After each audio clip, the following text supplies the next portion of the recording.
Dear students अस्सलाम वालेकुम। I hope कि आप सब बिल्कुल ठीक होंगे।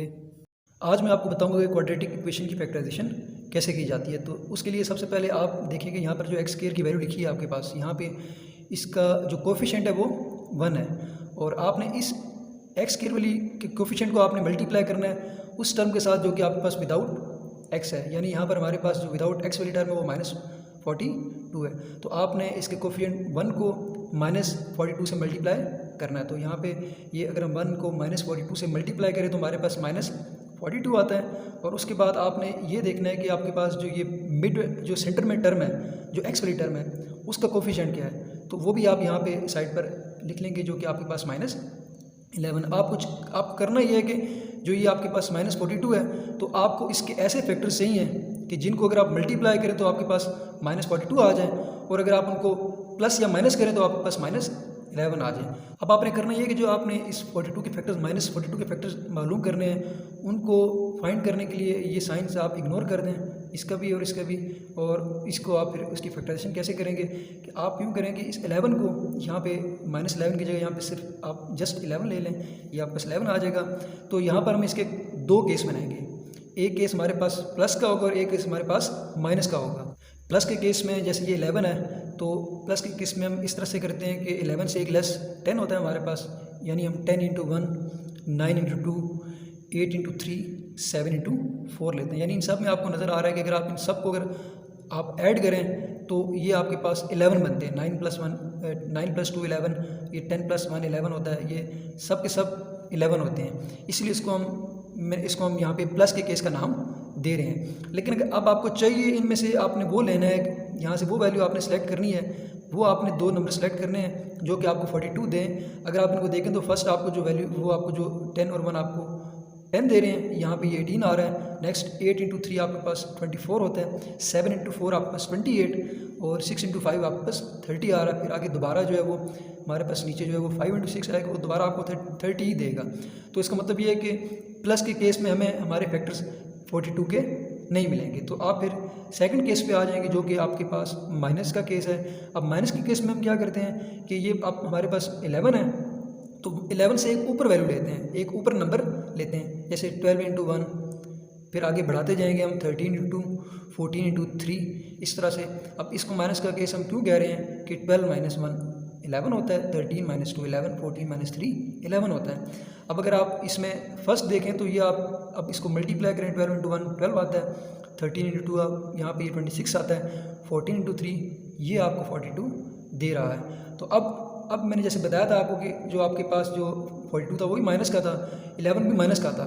तो आपको अब यहाँ पे आपने साइन की एडजस्टमेंट आपको करनी पड़ेगी कि 14 के साथ प्लस आता है या माइनस आता है, 3 के साथ प्लस आता है या माइनस आता है। तो चूँकि आपको -11 चाहिए था तो हम 14 को लेंगे माइनस का और 3 को लेंगे प्लस का।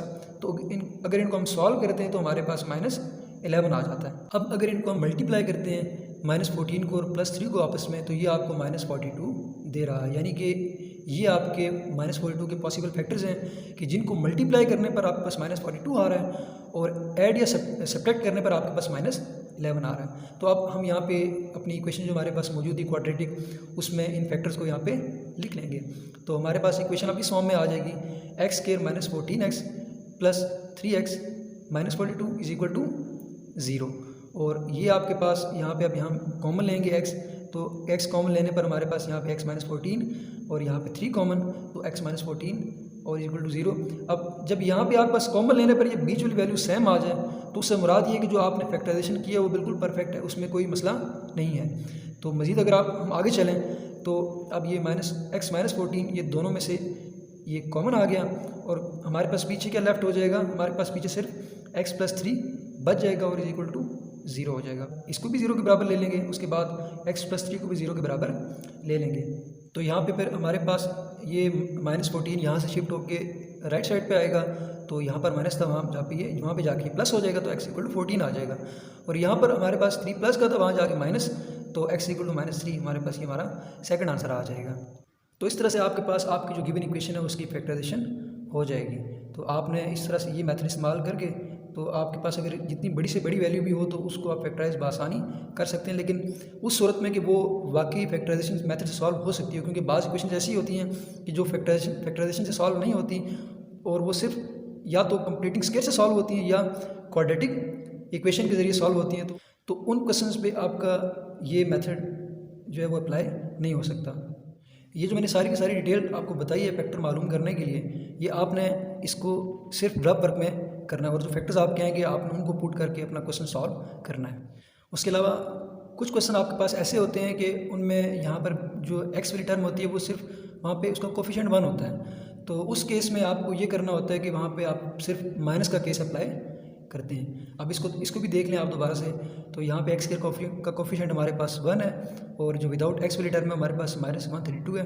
तो अगर इनको मल्टीप्लाई करते हैं 1 को -132 के साथ तो हमारे पास -132 आता है। और अब जो हमारे पास एक्स वाली टर्म है उसका कोफिशिएंट हमने यहाँ पे ये लिखा है 1, मतलब ये कि हमें 132 -132 के ऐसे फैक्टर्स चाहिए कि जिनको मल्टीप्लाई करें हम तो हमारे पास -132 आ जाए, और उनको अगर हम प्लस या माइनस करें तो हमारे पास प्लस का 1 आ जाए। तो हम यहाँ पे इसके लिए सिर्फ इस पर एक ही केस अप्लाई होता है। अब यहाँ पे इसको हमने 1 को लिख लिया और इसका उस तरह साइन, यहाँ तो ये है ही प्लस का तो इसमें फिर साइन इग्नोर करने की कोई बात नहीं है, लेकिन इसका जो है वो माइनस का साइन जो है इसको हम इग्नोर करके इसको हम फिल वक्त भूल जाएंगे।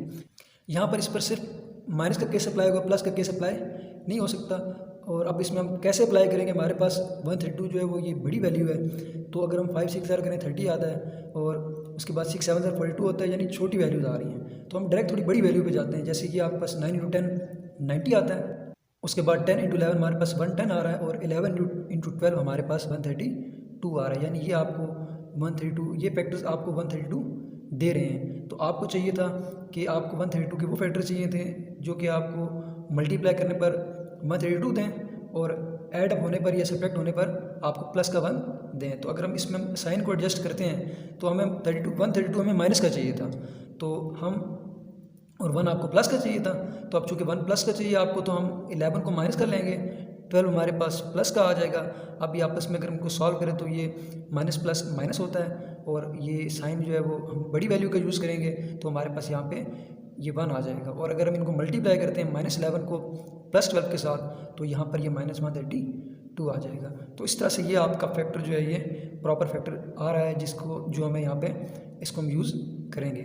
अब ये फैक्टर्स हम अपनी इक्वेशन में यूज़ करेंगे तो हमारी इक्वेशन क्या बन जाएगी, अब x स्क्वायर -11x + 12 -132 = 0।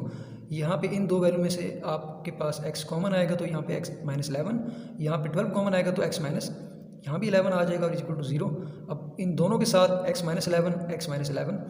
-11 यहाँ से कॉमन और बीच में x + 12 हमारे पास बच जाएगा जो कि आगे हमारे पास 0 आ जाएगा। अब इसको भी आप 0 के बराबर ले लें, ये भी आपका 0 के बराबर आ जाएगा और यहाँ पे ये सॉल्व होके तो x 11 आ जाएगा क्योंकि 11 शिफ्ट हो जाएगा, वहाँ पे प्लस हो जाएगा और यहाँ पे हमारे पास x = -12 आ जाएगा। तो और उम्मीद है कि आपको इसकी समझ आ गई होगी और इसकी जितनी आप प्रैक्टिस करेंगे उतना आपको इस मेथड में ग्रिप आपकी बनेगी। तो लिहाजा इसको जितना हो सके आप इस तरह के क्वेश्चंस की जिनको फैक्टराइजेशन से सॉल्व करना होता है आप इनकी प्रैक्टिस करें तो आपको इस तरह से मुकम्मल इन क्वेश्चंस की समझ आ जाएगी और फैक्टराइजेशन आपके लिए बहुत आसान हो जाएगी। इसी के साथ मुझे इजाज़त दीजिए, अपना बहुत सारा ख्याल रखिएगा, मुझे अपनी दुआ में याद रखिएगा। मिलते हैं नेक्स्ट वीडियो में, तब तक के लिए अल्लाह हाफिज़।